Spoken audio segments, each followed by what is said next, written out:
Yeah, come on over, guys.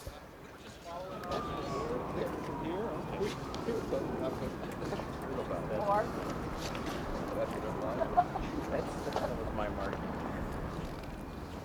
More.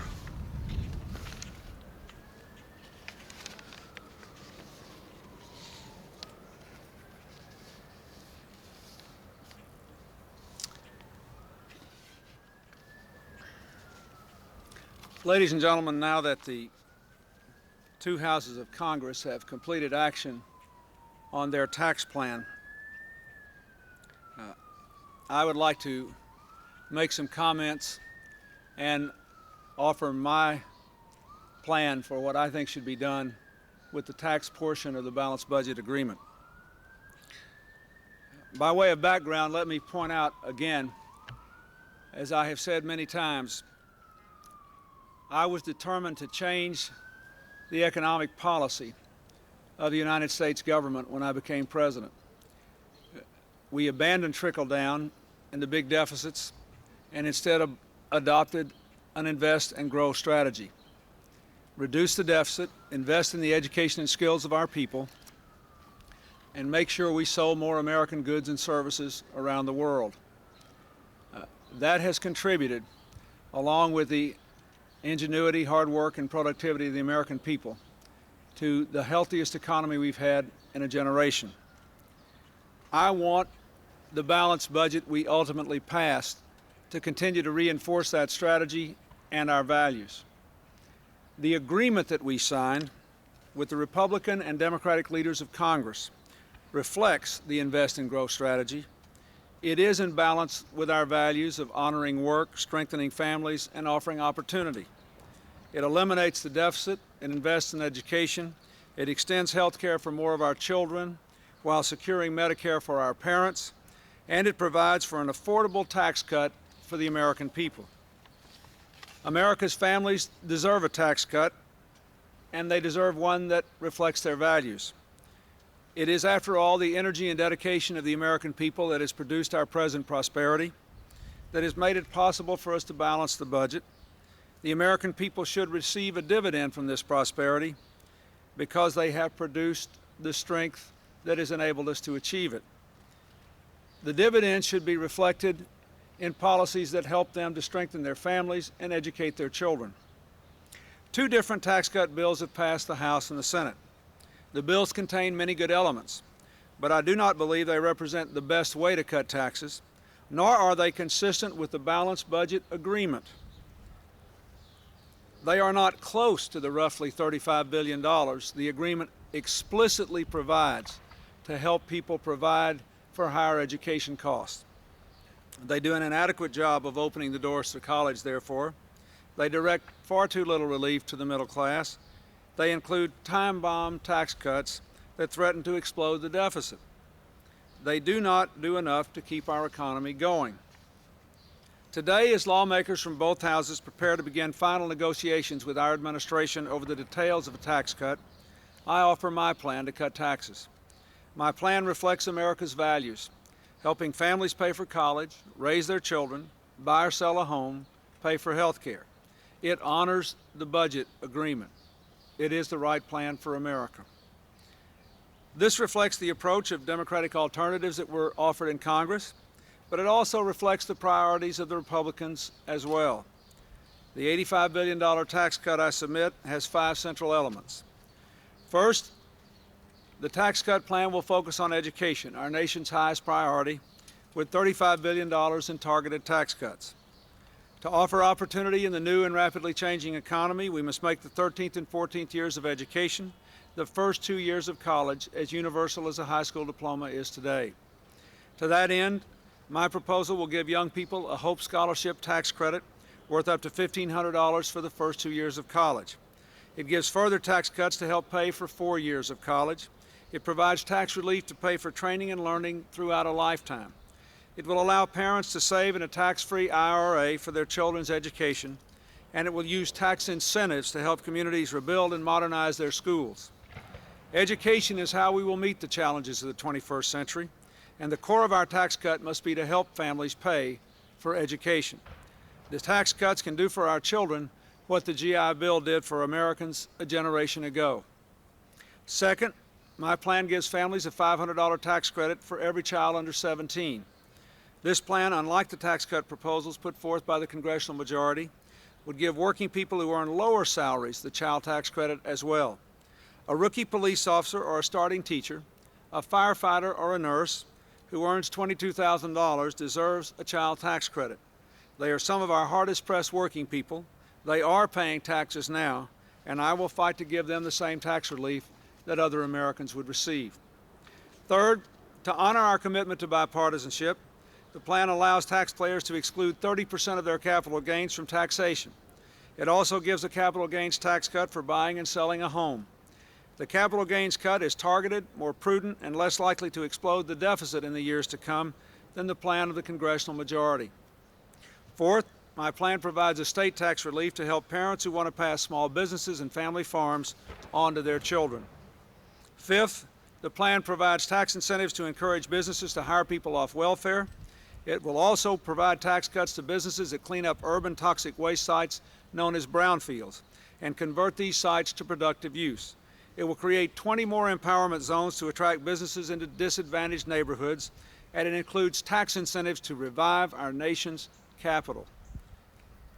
The brownfields and the empowerment zones were both mentioned in the budget agreement as items that the leaders would work hard to include in the final tax bill.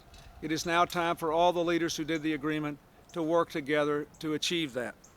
Only by bringing the spark of private enterprise into our inner cities will we truly break the cycle of poverty that holds too many of our people back. In addition, the Senate, by bipartisan agreement, departed from the budget agreement to support a 20 cents per pack tax on cigarettes. I will support this change. Unlike the Senate version, however, I believe these revenues should be used entirely in ways that focus on the needs of children and health care. This tax cut plan that I have just outlined embodies the best ideas offered by Democrats. It reflects many of the priorities of the Republicans, such as the capital gains cut. It is balanced, it is fair to the middle class, it will foster economic growth without hurting our vulnerable citizens, and it is consistent with the budget agreement. It is the right plan for America, and I will do my best and fight hard for it in the weeks to come.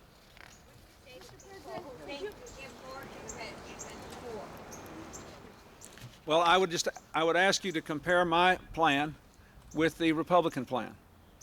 Our plan gives the vast majority of aid to the middle class, the 60% in the middle, and much, much more than either the plan which passed the Senate or the plan which passed the House.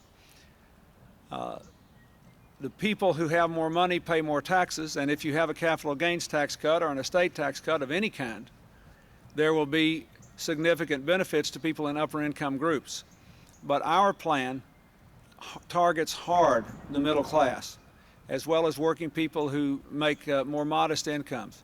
And Secretary Rubin and Director Raines and the others on our economic team who are here will have a distributional chart, and you can compare the two. But we committed to work with the Republicans, and this is a good faith effort to do that, incorporating both their ideas for capital gains and some other things as well. Could you just lay out for us what you see as the primary differences in your approach to capital gains and theirs? And also, why did you wait until now when the two houses have finished to offer this plan? Why didn't you do it earlier? Well, because up until now I was working with both the Democrats and the Republicans in the Congress to develop their plans and to negotiate with them. But we now have two plans that, in one important respect, the amount of money allocated to help middle-class families pay for higher education is clearly inconsistent with the budget agreement. If you go back and read the budget agreement says that certain things will be done, and it says other things will be worked on, that there'll be best efforts. There was no ambiguity here. We said we would allocate roughly $35 billion of this to help families pay for higher education. Plans aren't close to that. Now, can we afford to do all the things that the Republicans want to do and the things that are also mentioned in the budget agreement that are important to me and important to many Democrats? The answer is we can if we have prudence and discipline. The principal difference in the capital gains provisions is that I would have a 30% exclusion. They would have a 50% exclusion. It's still a very large tax cut for people who can invest money, and I think you will see that it is not necessary in terms of the stock market. It's doing quite well as it is. What I'd like to see us do is to offer more incentive for people to start new businesses and to hold on to those investments for a longer period of time to build companies. Mr. President, Excuse are you me. worried about the deficit rising if they're I'm worried about the deficit rising with some of the perhaps less publicized aspects of both plans. I think that some of the individual retirement accounts are so-called backloaded accounts, which means they could dramatically increase in cost to the Treasury right outside the 10-year budget window. I'm worried about the indexing of capital gains. I'm worried about the weakening of the alternative minimum tax provisions to the point where people will be making a lot of money and not paying any taxes ever. And we went through that once in the early 80s. The American people were, to say the least, opposed to it. And that could also lead to a big increase in the deficit.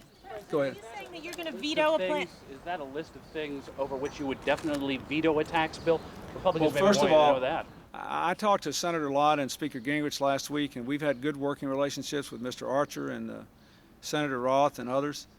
I don't want to get into veto now. We knew that this, because of the unusual way in which this budget agreement was fashioned, that this would proceed in effect in a series of stages, the budget agreement, then the congressional committees, then we'd have final negotiations over the bill. I don't want to start talking about veto now. I want to craft an agreement consistent with the budget agreement that can be written into law and can be passed with a bipartisan majority of both sides. We had a bipartisan majority in both houses for the budget agreement, and I think it's important that we try to preserve that here. Mr. President, would you tell us what you think, sir? That came from Secretary Albright to the Chinese that the Chinese will stick to their end of the bargain on maintaining democracy in Hong Kong during this transition? Well, Secretary Albright is there, as you know, and what we have is the agreement, the 1984 agreement that the Chinese and the British asked the United States to support, and we did, and we expect that they will honor that agreement.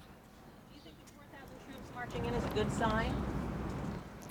Well, it's a concern, I think, but we don't know yet that they intend to violate the agreement. They may be concerned about the disruption, disorder. We'll just have to see what happens, but we will monitor it very closely. And everybody in the world knows what the agreement was. It's probably the most well-publicized agreement of its kind in modern history.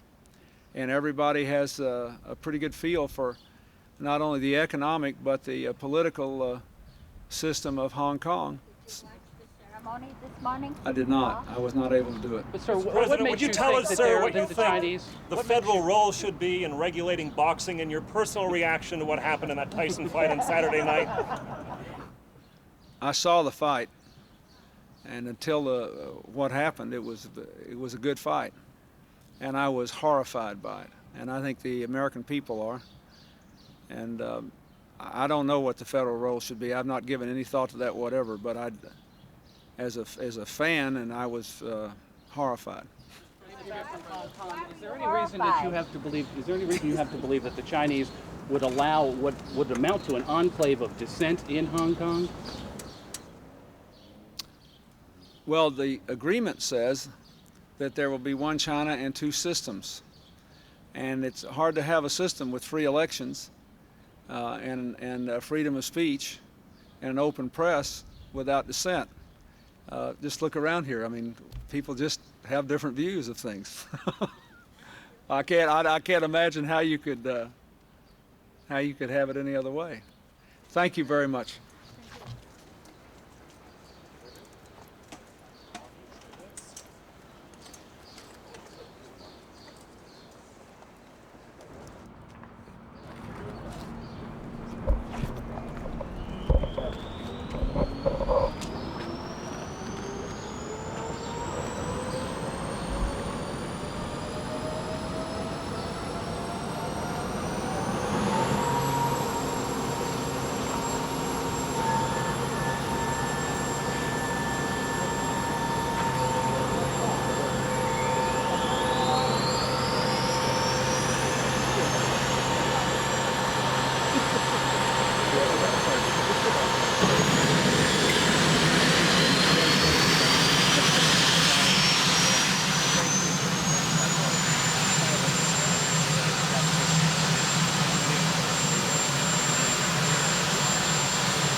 We're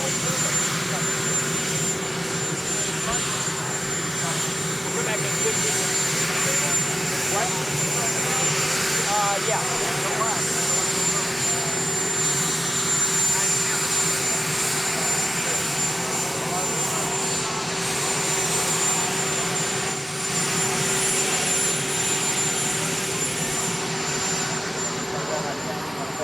My bag over there. Open the last.